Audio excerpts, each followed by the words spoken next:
Саламатсыздарбы? Бул сабакта мүнөздөмө жана мүнөздөмө жолдомону жазуу тартибине токтолобуз. Кимге, ким тарабынан, качан жана эмне үчүн мүнөздөмө берилет? Мүнөздөмө бул жетекчилик тарабынан жаранга же кызматкерге берилген расмий документ. Ал адамдын жүрүм-туруму, ишке мамилеси, жоопкерчилиги, моралдык сапаттары, жамаат менен болгон карым-катышы тууралуу маалымат берет. Аягында мүнөздөмө берген адамдын, тактап айтканда, жетекчинин колу коюлат. Ал эми мүнөздөмө жолдомо мүнөздөмөдөгү эле жалпы маалыматтарды камтыйт. Мүнөздөмө жолдомо берүүнүн максаты көрсөтүлөт жана жамааттын чогулушунда бекитилет. Мүнөздөмөдө адамды сүрөттөөчү тилдик каражаттар, туруктуу сөз тизмектери кеңири колдонулат. Аларды фразеологизм, диалектилик сөздөрдү колдонбостон, адабий тилдин нормасында, ал эми мекеме, ишкананын атын орфографиялык жактан туура жазуу талап кылынат. Орфографиялык жактан мекемелер алардын түзүмдүк бөлүмдөрүнүн туура жазылышына көңүл буруу шарт.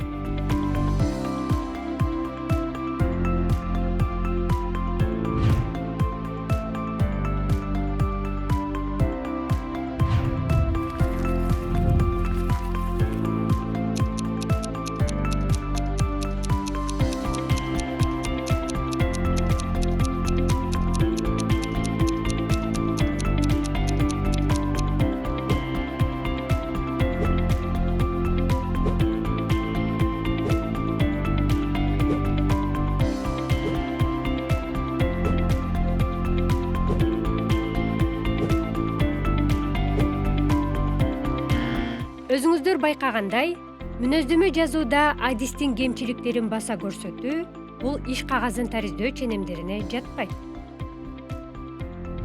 Көңүл бурабыз. Мүнөздөмөнүн текстинде кайсы сөздөр ашыкча? Кандай каталарды байкай алдыңыз? Албетте, текстте стилдик, орфографиялык каталар орун алды. Демек, сиздер байкагандай, мүнөздөмө расмий документ болгондуктан текстте каталарды кетирүүгө жол берилбейт. Тексттеги сөздөр расмий стилдин алкагында гана колдонулушу керек.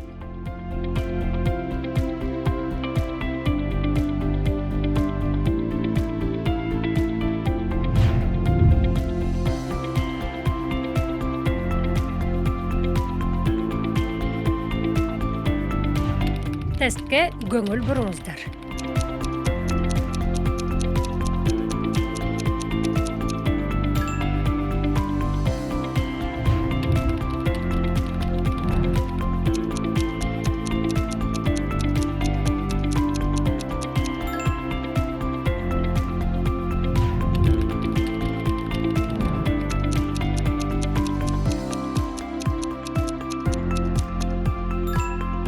Ушуну менен сабагыбыз соңуна келди.